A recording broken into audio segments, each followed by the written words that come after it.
I have been asked to consider the current state of the Polish economy, and this is a very propitious time to do it because I feel that Poland is on the verge of entering the third phase of its sort of post-communist economic development. And essentially the first phase was the one of shock therapy and its aftermath, and it was ended in 2002-2003 economic crisis. In 2004, Poland joined the European Union, and it's basically started following the European Union model of economic development, and it received very large assistance funds in order to do it. And of course now we are in the economic crisis, and the European Union model is being questioned, both its legitimacy and its efficacy is being questioned, and therefore we are in a really the beginning of a new phase. There will be something new that will come out of the European crisis, and the question is what it is, and this is sort of revealing to us right now on a pan-European basis and not only in Poland. But right now in Poland,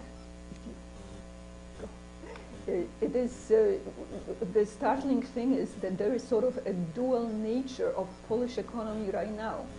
Some people say that Poland is a green island, and Poland has good economic growth. It didn't have a down year since the crisis started, and actually Poland did not have a down year for the last 20 years. It had a positive economic growth every year. But on the other hand, Poland also has very high unemployment all the time, and right now it is 14.4% and 20% in eastern Poland. Has high immigration rate, and it has a very high level of bankruptcies.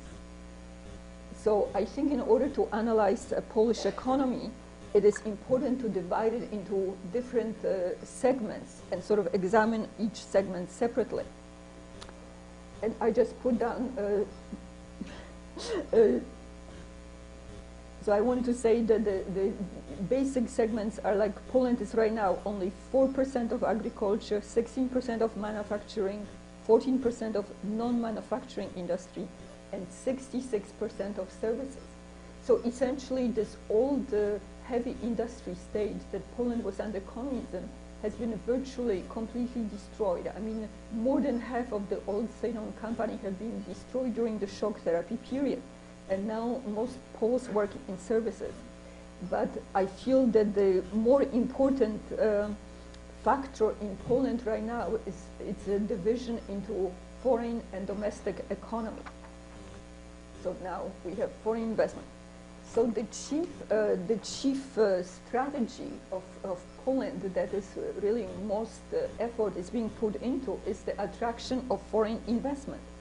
And so Poland has been quite successful in attracting foreign investment. It received fairly large amounts of money, and especially since it joined the European Union, there has been a flood of money that mostly had to do with movement of West European enterprises into cheaper locations in Eastern Europe. And Poland was actually slightly less successful than Czechoslovakia and Hungary that basically have a better economy, but it still was quite successful in getting a very large amount of money. And I would say that the current economic crisis actually could help Poland gain more foreign investment.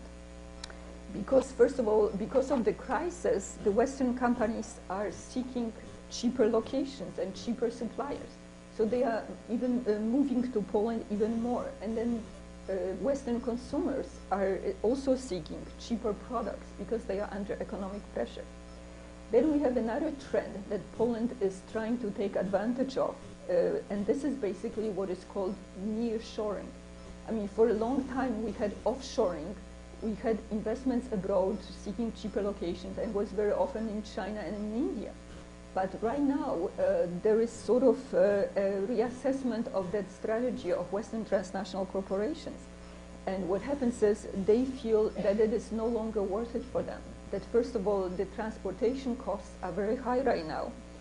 But even more importantly, there are supply chain and currency risks that they are unwilling to consider anymore. And maybe it has to do with the rising international tensions or the noises that China is making that are unfriendly towards Western companies, it's not clear, but they are moving closer to home. And Poland is an ideal location for nearshoring because Poland is in the heart of Europe, so transportation costs are relatively lower. And it's right next to Germany, which is a major manufacturing power. Also, Poland signed a strategic partnership with China. So Poland is becoming sort of an entry point to the European Union for China. And very unusually, the Polish Agency for Foreign Investment opened an office in Beijing, and it is trying to recruit Western Chinese companies to come to Poland and to establish their production that then would serve the whole of Europe. Okay?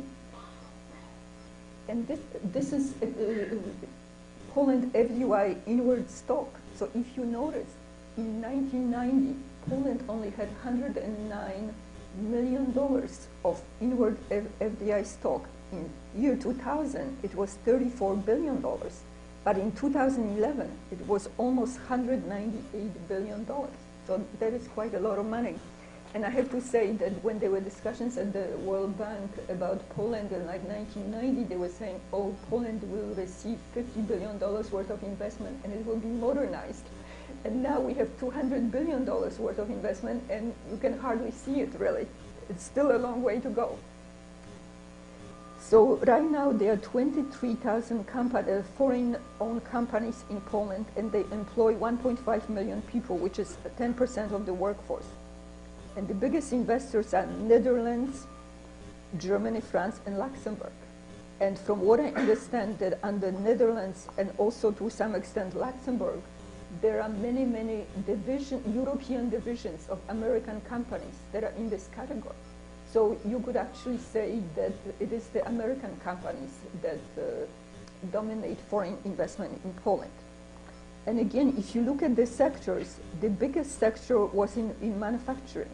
And the second one was financial services, wholesale and retail trade, and also very, very substantial research and technical services.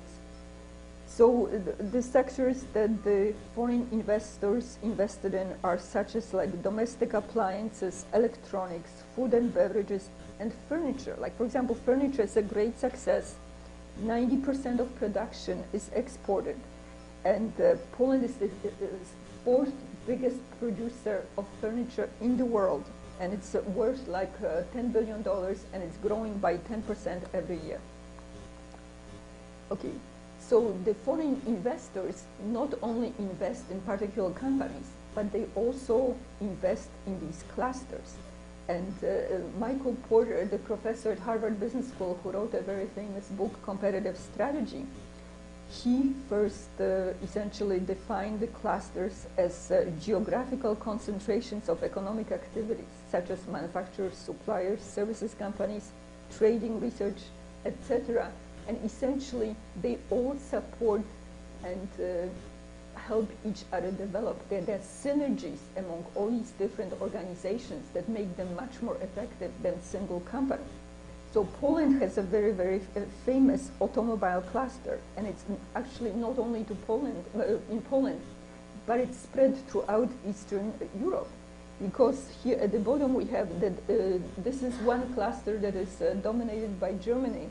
And Germany invested 23 billion euros in Poland, the same in the Czech Republic, 16 billion in Slovakia, and 9 billion in Hungary.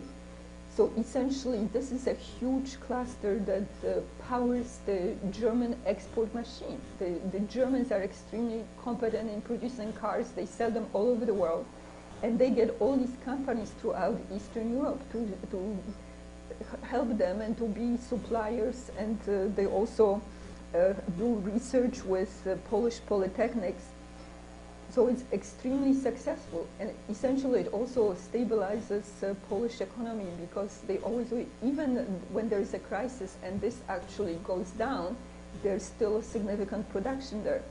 And they produce cars, trucks, buses, engines, parts, services, everything. It's a huge business. But also what we can see that there are 900 companies in Poland involved in this automobile cluster, but 300 of them are foreign. And the rest are Polish suppliers and parts manufacturers and services providers. So that has over 170,000 employees. Another famous cluster is the Aviation Cluster. And they are 80 Western companies, mainly US companies, that are around Mielec, which is in southern Poland. And these are mainly technology and service companies. And again, there is this 80 Western companies, but they have a very strong base of support and suppliers among Polish small domestic companies. And they produce all these parts and different services, but they also produce light planes and gliders. This is the most modern sector of, I think, Polish economy, from what I understood.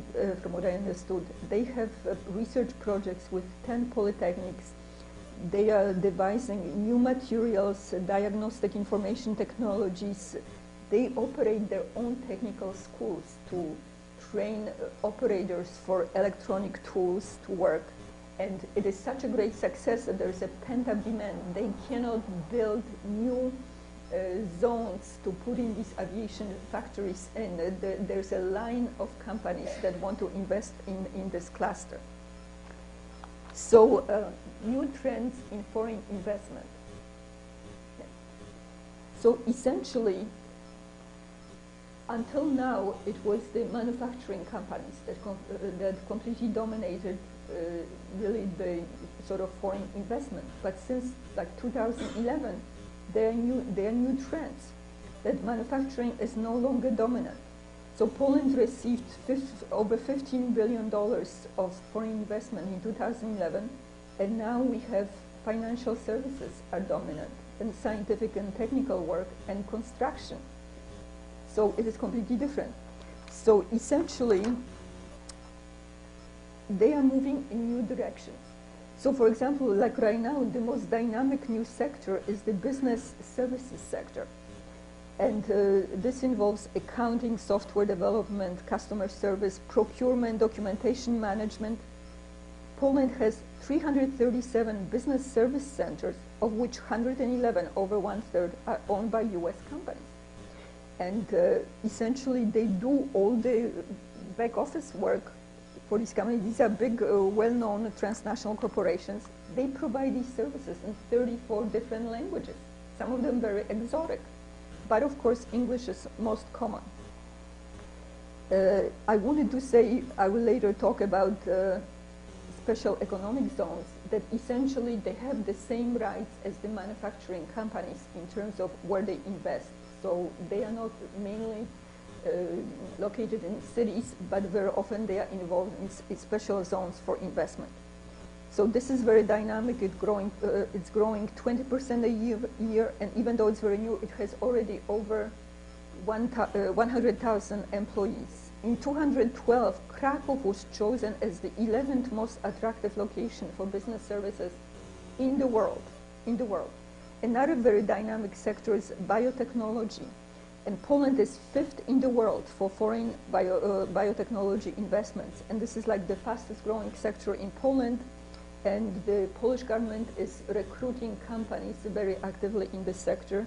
They are doing research with the universities in Poland for drugs, biofuels, genetic engineering, all sorts of things in this area, and they feel that there is a great potential in this area.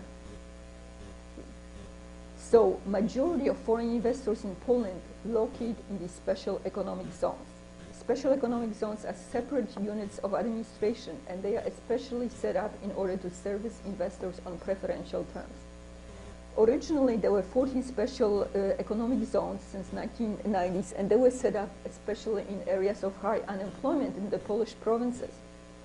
They have 1,400 business permits and over 280,000 employees. So they are very favorable to foreign investors. First of all, a foreign investor is exempted from corporate and real estate tax if it meets certain criteria. So they either have to invest a certain amount of money or they have to create a certain number of jobs. in order to get that. But in addition to that, they get subsidies. They get subsidies from the European Union, so they would locate there. And they have special different programs in order to do it. They have a program which is called Supporting Investment of Major Importance to Polish Economy. And they get money from the European Union funds for this. Then they have superior infrastructure with all utilities that are provided. They get assistance for dealing with government agencies. They get easements in the purchase of land. I read in one report that it cuts down all the permitting process to purchase land from 2 years to 2 months. So this is great advantage. And since Poland joined the European Union, the European Union requires that these special economic zones be open to qualified Polish investors. So they can also invest there, and they also get special breaks. But they have to invest a substantial amount of money. And of course, few Polish companies can meet that. And the licenses for the special economic zones are going to expire in 2020. That was the original that was decided in the agreement with the European Union, but they are negotiating to extend it further. So this is where Poland is getting a lot of money from foreign investors, but Poland is also getting tremendous amounts of money from the European Union. And if you just look at the amounts, in 2004, when Poland first joined, it received $8.2 billion just as a grant. For a period of 2007 to 2013, it was 91 billion euros. Huge amount of money. And they have all these different programs for which it is destined. And essentially, they are trying to upgrade these countries in Eastern Europe to the same level as in the Western Europe. So some of these programs are better than others. We can talk about that. Some of them are nonsensical, but the money is going there. And now the proposed budget for the 2014 to 2020 is $73 billion. Poland is getting also large amounts of money in remittances. In 2004, when Poland joined the European Union, 2 million young people emigrated from Poland into Western Europe. And they are earning money there, and they are sending it to support their families. And these are, again, billions and billions of dollars every year. And this is only the official funds. So, of course, unofficially, it's probably even more. What is the Polish domestic economy? How is that doing? So there are 1.7 million enterprises in Poland that are domestic, but 99.8% are small and medium. These are very small enterprises.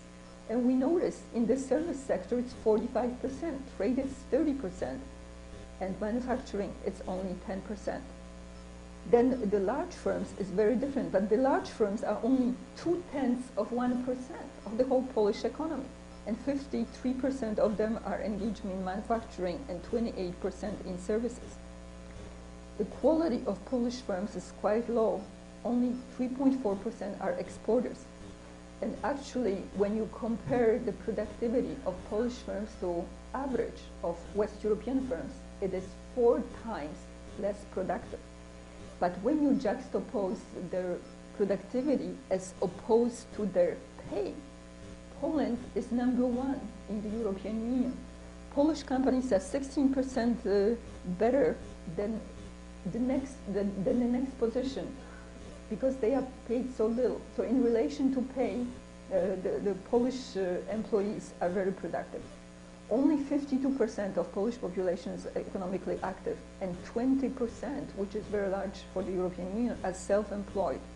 So half of them are peasants, but many others, there are many different legal categories in this, but a significant amount are basically unemployed, and they are forced into self-employment because they have no other choice. And again, it's quite unfavorable because even the self-employed in Poland have to pay a fairly high social security tax, even when they are really not earning any money.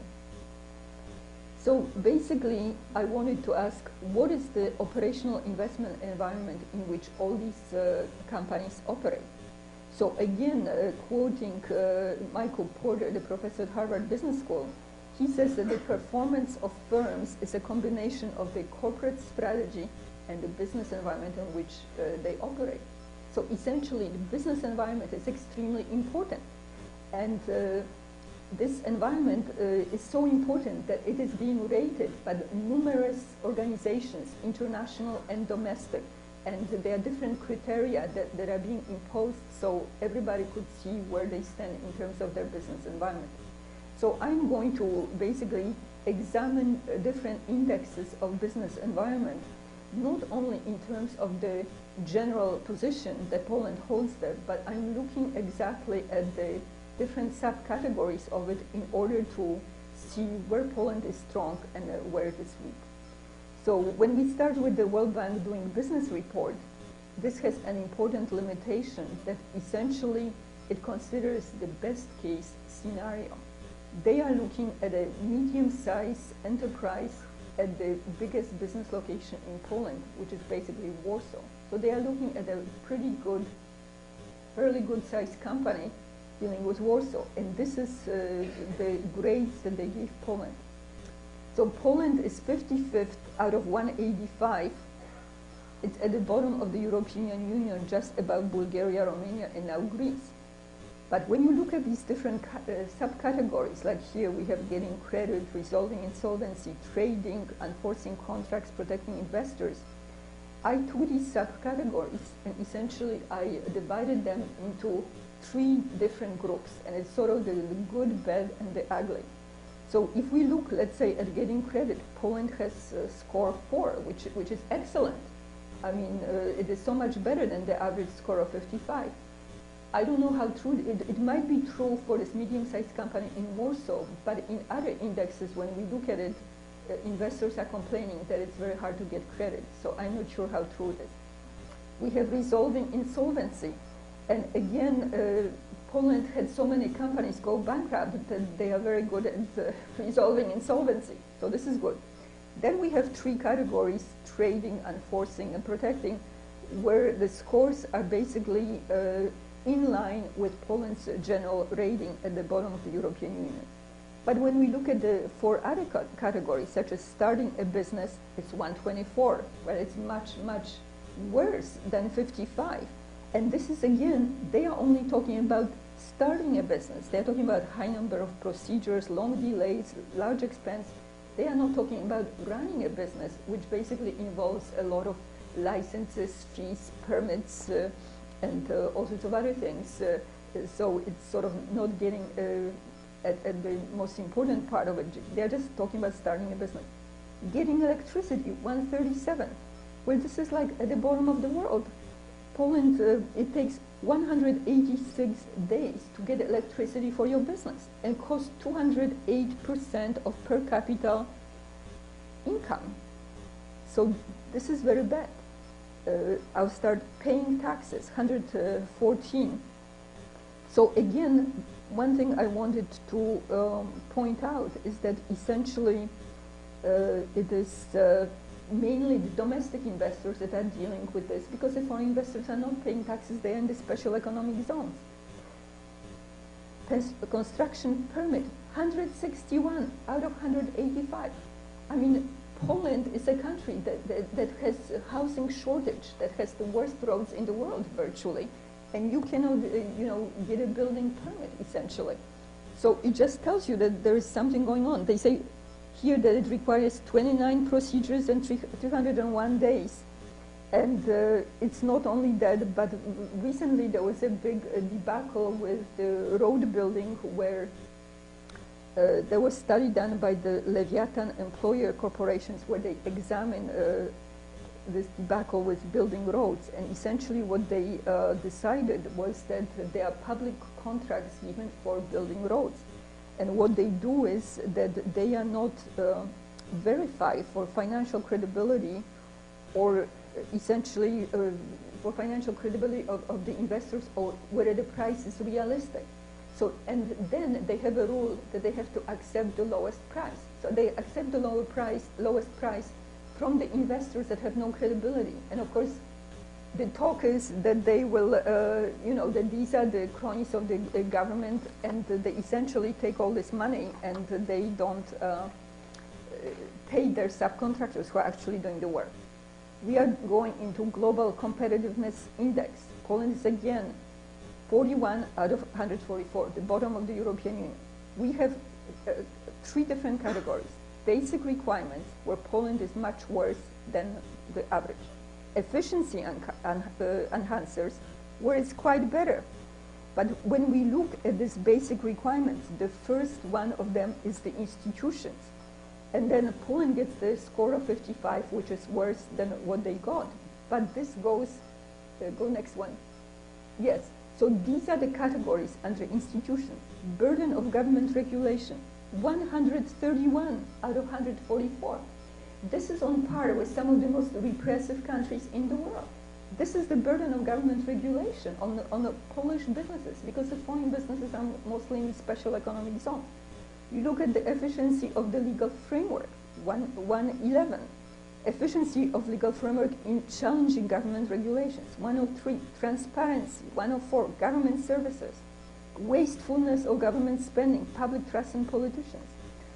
These are very, very low scores. These are very, very low scores. And then Global Competitiveness Index, which is published by the World Economic Forum, which is like the most prestigious organization dealing with economic management on a sort of global scale. They have this survey, next, they have this survey about the most problematic factors of doing business in Poland. And on the first one, it is tax regulations, restrictive services, and the third one is inefficient government bureaucracy. So the biggest problems in Poland are the, what are the institutions which are the worst, that do not allow especially Poles to do business in Poland? Government bureaucracy, the judiciary, and the tax police. I have here another Europe 2020 competitiveness report. Again, they have different categories: worst performance, starting a business, and social inclusion. Well, you have the situation where you have sort of this privileged foreign sectors while the rest of the economy is not doing well. And Poland is at the bottom in terms of social exclusion. And the European Union has as one of its goals to essentially build socially inclusive society. Next. I look again at the index of economic freedom that is done by the Wall Street Journal. Poland is again at the bottom of the European Union. I look at the category from this Vistula University study, because basically they have more detailed studies of constraints by special interest groups in Poland. They say 1/3 of the laws that were implemented in Poland since 1989 served interest of the special interest groups. 40% limited economic freedom. 2/3 created costs for public finance. And then they did this analysis of what are the interest groups in Poland, and the biggest and most effective is the government bureaucracy. So what are our conclusions? Basically, in 1989, Poland was in a crisis, and the situation was so bad that foreign governments were sending food aid to Poland. They thought that the Poles were going to be starving. So as a response to that, the government very substantially liberalized the rules for starting businesses. And there was sort of this flowering of business in Poland, and it allowed people to get through the crisis. But what I wanted to emphasize, that these regulations were only suspended, and they were never reformed. They were only suspended. So then eventually they were restored after the communists came to power. Another big problem is that there was institutionalization of martial law institutions. That essentially already in May of 1989, there was creation of an independent judiciary council which sort of conserved the judicial system from the martial law. And there were attempts to reform it, but essentially they were not very successful. Then when the communists came, they passed a law which essentially gave tenure to government bureaucracy. So you cannot really remove democracy. Theoretically, I think you can, but practically you can't. So again, you had the petrification of the old martial law personnel in the bureaucracy. And the tax police, from what I found out from some of my talks, essentially, they were to a large extent recruited from the old special services. So these the organizations that during the communist times and especially in the martial law, they were tasked with repression of political and economic freedom in Poland, and it appears they are still really doing it. So my main message is that basically the regulations on foreign investors are reasonable. They are not great, but they are reasonable. And then Poland has this green island status to a certain extent because it has a steady flow of funds from foreign investors, from EU foreign aid, from immigrant community. And the large Polish companies also did fairly well because essentially they get some of the same privileges as the foreign investors. But the great majority of Polish domestic firms operate in a real repressive business environment, and they cannot do it. So I want to see that these special scores, when we look in detail at some of these business processes, their scores are much, much worse than Poland's overall score. And this is basically what most people are looking at. Okay, so 5 more minutes. So essentially, next, yes. So essentially this repression of domestic economy that has great effect on the whole Polish economy. And of course the first one is the unemployment rate. That you cannot create jobs when you have a repression of domestic economy where most of the jobs lie. Like when you look at these foreign investors, they are operating fairly well, but these are still very, very small numbers of people who are involved in it. So Poland, all through this post-communist period, basically had a double-digit unemployment rate, large number of people emigrated. And I wanted to say again that this is especially impacting this construction business when the needs of Poland are so great. This also has an effect on the GDP economic growth rate, that essentially, yes, Poland is proud that it has a positive economic growth rate since 1993, but you have to say that it came from a very, very low basic point because the Polish economy was very severely damaged during the martial law, I'm not talking even about the communist period, and therefore it has a lot to make up. And I want to say that the Polish government is completely deceptive because they are constantly comparing themselves with the European Union countries. And this is completely wrong because Poland is classified as an emerging market, and it should basically compare itself with the emerging markets countries. And if you look at the fast-growing emerging market countries, they're growing at the rate of 6 to 10%, and Poland is nowhere near that. So essentially the growth rate is being essentially repressed. And again, I wanted to include this exclusion that you have this dual society which is growing essentially, and this is can lead to social instability, which it did actually. So is the current situation sustainable? Poland's currency is the second most volatile after the Hungarian forint, all through the virtually all this European crisis. But on the other hand, some important economists argued that Poland was able to avoid the worst of the crisis because it had its own currency, and it was very flexible. So it was going up and down, but of course at the same time when the currency plunged, it made it more difficult to pay its foreign debt. But Poland has serious weaknesses in its economy. First of all, it has the structural trade deficit. As I said, only 4.5% of companies export. But even the foreign investors, because they import so many inputs and then they export only some of their output, even they have a structural trade deficit.